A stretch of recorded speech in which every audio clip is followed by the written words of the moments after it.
Paz e alegria, seja bem-vindo ao canal, que Deus abençoe grandemente o seu dia e vamos então acompanhar o Evangelho de João. Já vamos finalizar o capítulo 16 do Evangelho de João e vamos ver a mensagem que o Senhor tem para nós nesse dia. Está aqui João capítulo 16, vamos lá do versículo 29 até o 33. Você que ainda não se inscreveu no canal, se inscreve, vamos lá também ajudar a compartilhar para que chegue a mais e mais pessoas. O Senhor esteja convosco, Ele está no meio de nós. Proclamação do Evangelho de Jesus Cristo segundo João. Glória a vós, Senhor. Seus discípulos lhe dizem: Eis que agora falas claramente, sem figuras. Agora vemos que sabes tudo e não tens necessidade de que alguém te interrogue. Por isso cremos que saíste de Deus. Jesus lhes responde: Credes agora? Eis que chega a hora, e ela chegou, em que vos dispersareis, cada um para o seu lado, e me deixareis sozinho. Mas eu não estou só, porque o Pai está comigo. Eu vos disse tais coisas para terdes paz em mim. No mundo tereis tribulações, mas tende coragem. Eu venci o mundo. Palavra da salvação, glória a vós, Senhor. Depois de Jesus ter falado com os discípulos de várias formas, os discípulos ainda não estavam entendendo, agora eles estão começando a entender, e aqui eles até dizem que agora acreditam.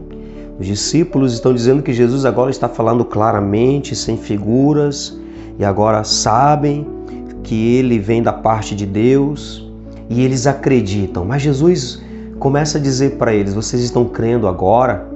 Mas vai chegar um momento em que vocês se dispersarão.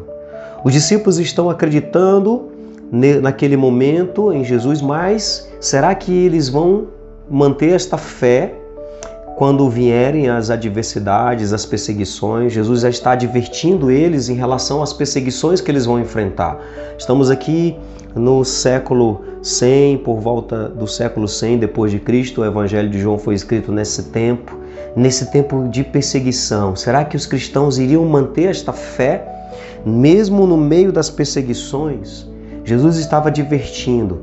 Assim como muitas vezes a gente começa uma caminhada, a gente vai entendendo, vai despertando aquela fé em nós e a gente acredita naquilo que vem da parte de Deus, como os discípulos aqui estavam acreditando que Jesus vinha da parte de Deus. A gente também acredita no chamado, na vocação. Isso vem de Deus, é Deus que está me chamando. Mas quando vêm as dificuldades, será que nós continuamos com a mesma fé? Será que nós continuamos com a mesma convicção de que o chamado é de Deus? Ou nós começamos a duvidar achando que Deus errou? Achando que Deus errou no seu chamado? É importante nós meditarmos nesse Evangelho, nessa perspectiva da nossa própria vocação, do nosso próprio chamado, porque enquanto nós estamos sentindo o chamado, desperta aquela fé, a vocação vai despertando, a gente acredita que é Deus nos chamando, mas só até o momento das adversidades, só até o momento das dificuldades que a gente vai enfrentando para seguir e ser fiel a esta vocação, porque quando começa a vir, será que a fé se mantém? Será que a gente continua convicto de que é Deus que está nos chamando? Ou nós colocamos em dúvida o chamado de Deus por causa das dificuldades que enfrentamos? É importante meditar sobre isso.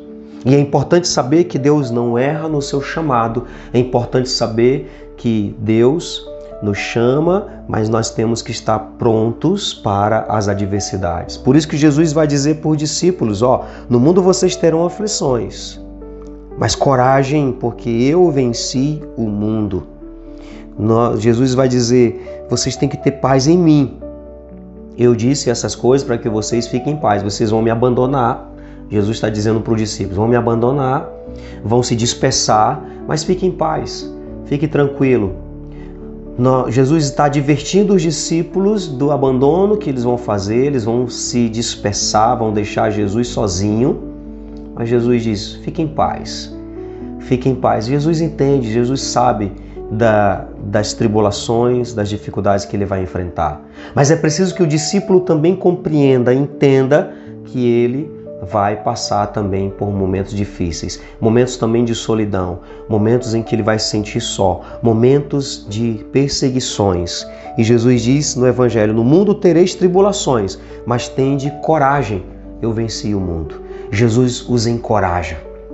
Jesus quer nos encorajar hoje através desse Evangelho. Ele venceu o mundo, vai ter tribulações.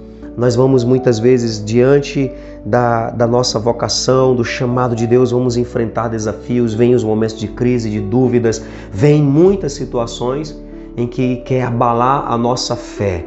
Jesus está dizendo: coragem, eu venci o mundo, e se você estiver comigo, você também vai vencer. Se eu conseguir perseverar, se você estiver em comunhão comigo, você também vai perseverar. Só não consegue se manter firme, perseverante, quem não está em comunhão com Jesus. Quando a gente perde a comunhão com Jesus através da oração, dos sacramentos, do seu Evangelho, quando a gente perde essa comunhão, nos afastamos de Jesus, é impossível nos manter diante de uma vocação, diante das adversidades que essa vocação nos traz. É impossível. Jesus diz: coragem, eu venci o mundo. Se você permanecer com Jesus, em comunhão com Jesus, você também vai vencer. Vai passar por essas dificuldades, as crises. Você não vai desanimar. Você vai conseguir perseverar. Então é esse o apelo que o Senhor faz para cada um de nós. Permaneçamos no Senhor e tenhamos coragem. Nós não vamos mais abandonar Jesus. Não vamos mais deixar de lado o seu chamado, porque nós estamos em comunhão com Ele. Não deixe a sua comunhão com o Senhor em segundo plano. Não deixe jamais de estar em comunhão com o Senhor, porque senão você não vai conseguir resistir às adversidades. Vai se dispersar, vai abandonar Jesus, vai desistir da missão que Ele confiou. Pai nosso que estais nos céus, santificado seja o vosso nome. Venha a nós o vosso reino. Seja feita a vossa vontade, assim na terra como no céu. O pão nosso de cada dia nos dai hoje. Perdoai-nos as nossas ofensas, assim como nós perdoamos a quem nos tem ofendido, e não nos deixeis cair em tentação, mas livrai-nos do mal. Amém. O Senhor esteja convosco, Ele está no meio de nós. Que venha sobre nós a bênção do Deus que é Pai, Filho e Espírito Santo. Amém.